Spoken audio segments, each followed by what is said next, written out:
Hey, welcome to the book report. Another book report. I have an okay book for you. An Inconvenient Minority. The Attack on Asian American Excellence and the Fight for Meritocracy by Kenny Zhu. I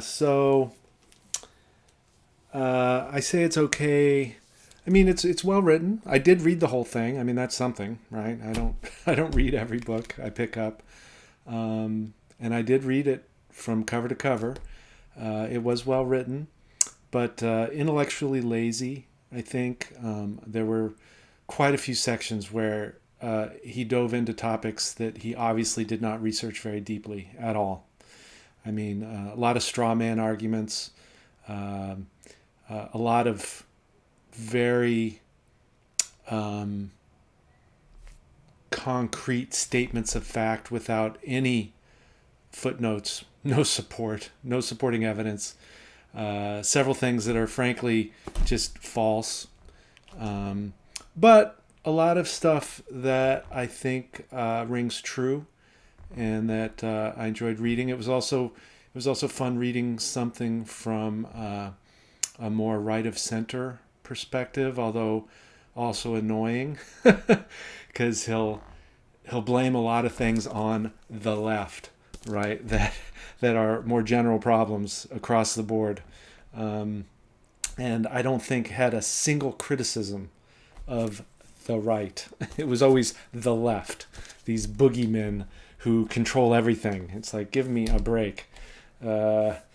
Anyway, but the core of the book, which is about race-based admissions to schools.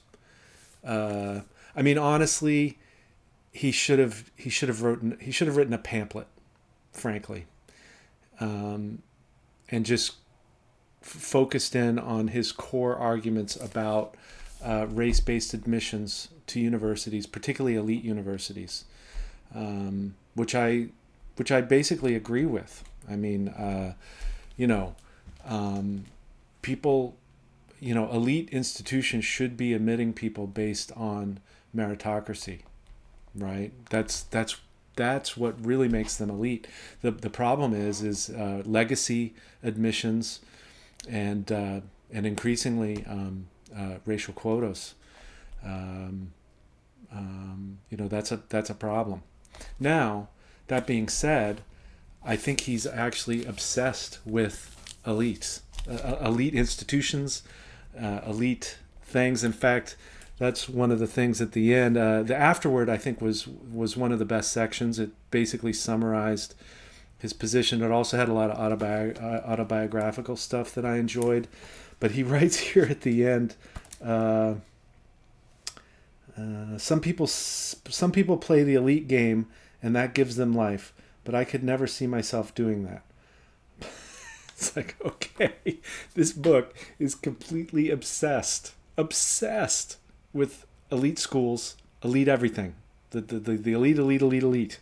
This, in fact, his core thing is about the elite, and I actually agree there. I mean, now I think you get down, to second tier research institutions or land-based universities. There, I think we should be providing the resources to educate everyone who has the qualifications to attend college, right? And provide resources to for poor or marginalized members of marginalized communities to excel.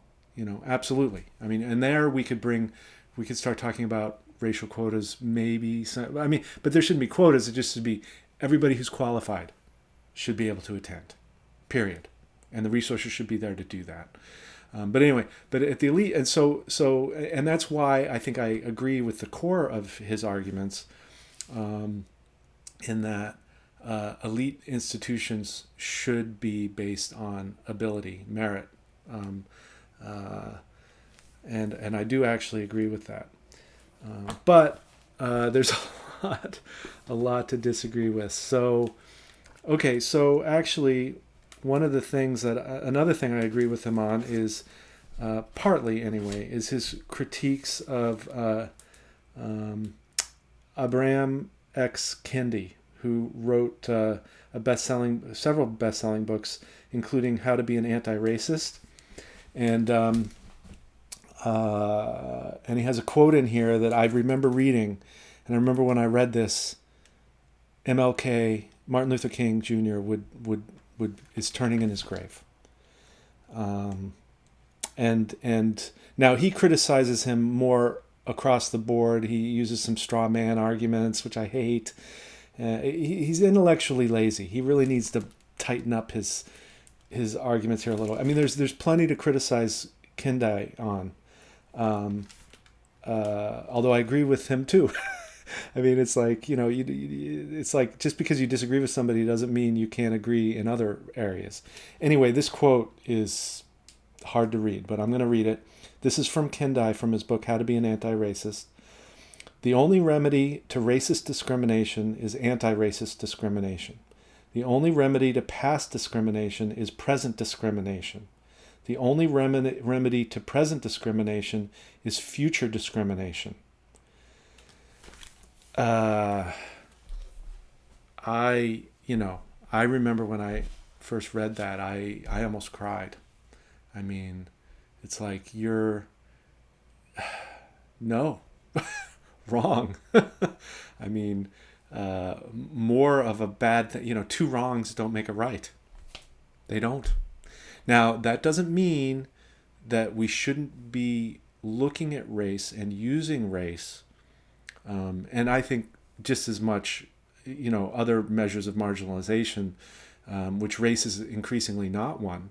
Income, wealth, the zip code you live in, right?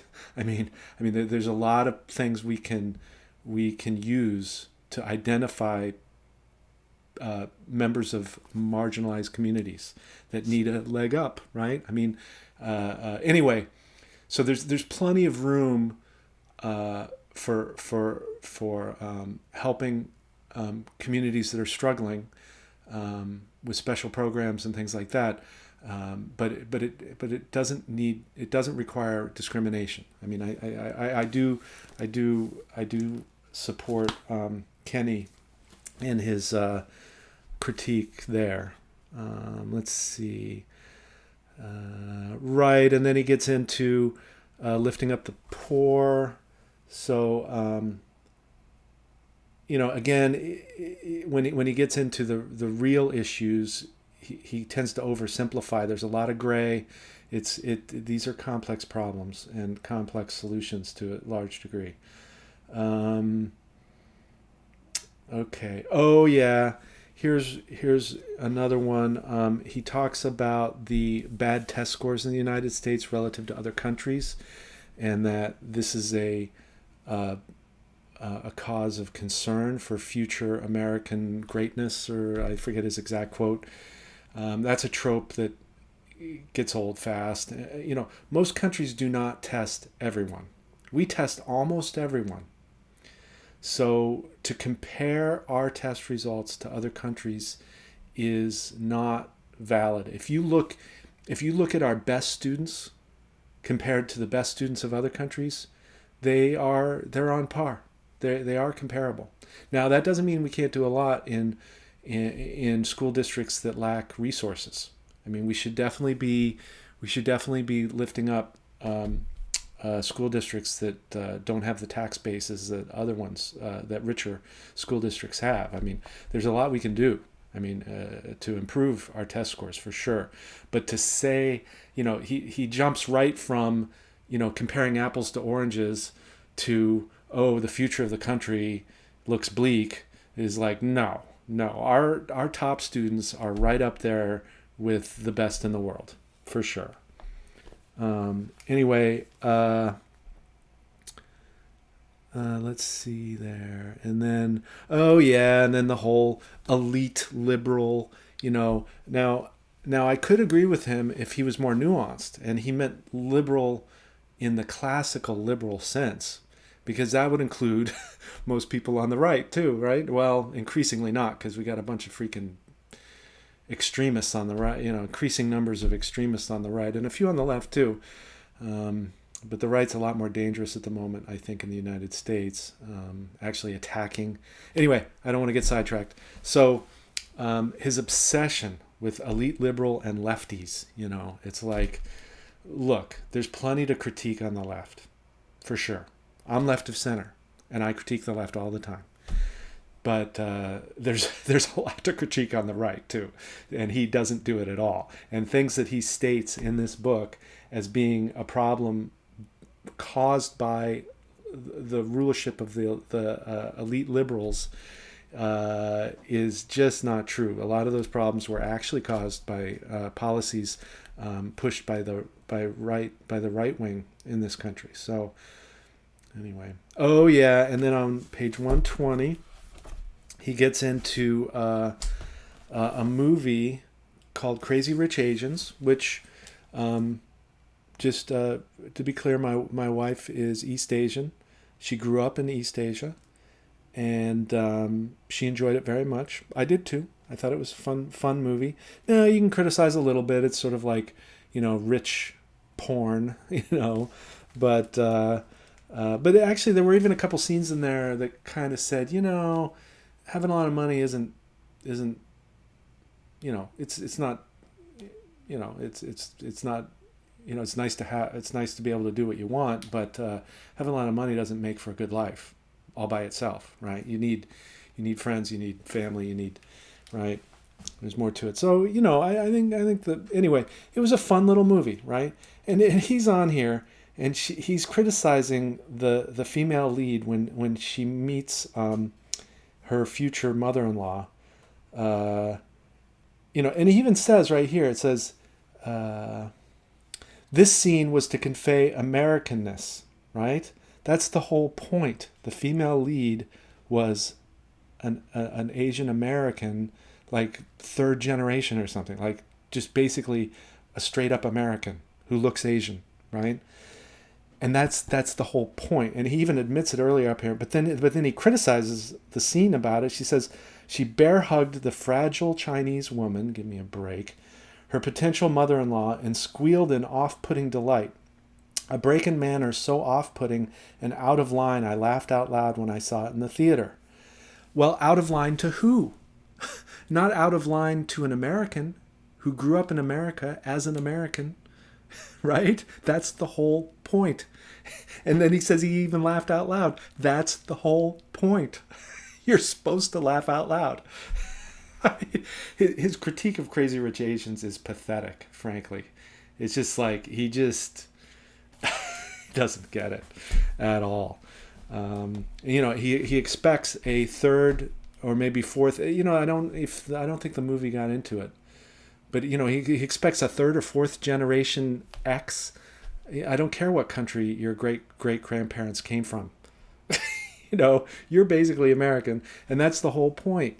It's like she didn't know the proper etiquette, right? Because she wasn't taught it. That wasn't her culture, right? That's the whole... Anyway, he missed the whole... Anyway, his critiques of Crazy Rich Asians were pretty pathetic. If a good editor would have taken all of that out. Okay, so what do we got here? Left to pick on some other corporation. Oh yeah. Oh geez. So here he gets into stuff about diversity training in corporate America. And he's basically saying it's this big business, give me a break. If you compared it to, I'm sure if you really dug into the numbers, it would not be a big business. And he talks that for companies that can afford it, investing in the diversity bureaucracy, as he calls it, helps from a PR perspective, potentially allowing the left to go pick on some other corporation while leaving yours alone. Oh, give me a break. The left. Here's where it comes in again, right? I mean, it's like, the right picks on corporations too when they do things that are too liberal, You know, I mean, it just happened recently, and then and the quote unquote picking on is like nothing, particularly to the big boys. I mean, corporate power is not in threat in this country at all. Um, and you know, to even write that the left can go pick on another company. I mean, give me a break. You know, it's just laughable, absolutely laughable. I mean, not to say that some regulations might be onerous, but that's, you know, I wouldn't call that the left picking on, right? I mean, these are laws that and regulations that were developed over time by the left and the right. Anyway, oh yeah, and he says that there's no evidence, no scientific evidence for diverse companies doing better. That is not true. Again, he's intellectually lazy, not doing his research. Now you have to define diversity, right? Now, the studies that I'm aware of define diversity in terms of your actual lived experience, not the color of your skin, right? I mean, you could have dark skin and have the exact same experience growing up as I did. Well, not exact in the U.S., right? I mean, there is systemic racism, right? But you can have extremely similar experiences, right? In terms of lifestyle and lived experience. So truly diverse, meaning people from different backgrounds, from different cultures, not all American, right? From different socioeconomic levels. These teams actually do perform better. And it's been scientifically shown over and over again. There's at least 3 or 4 major studies that I'm aware of. So for him to claim that there's no scientific evidence for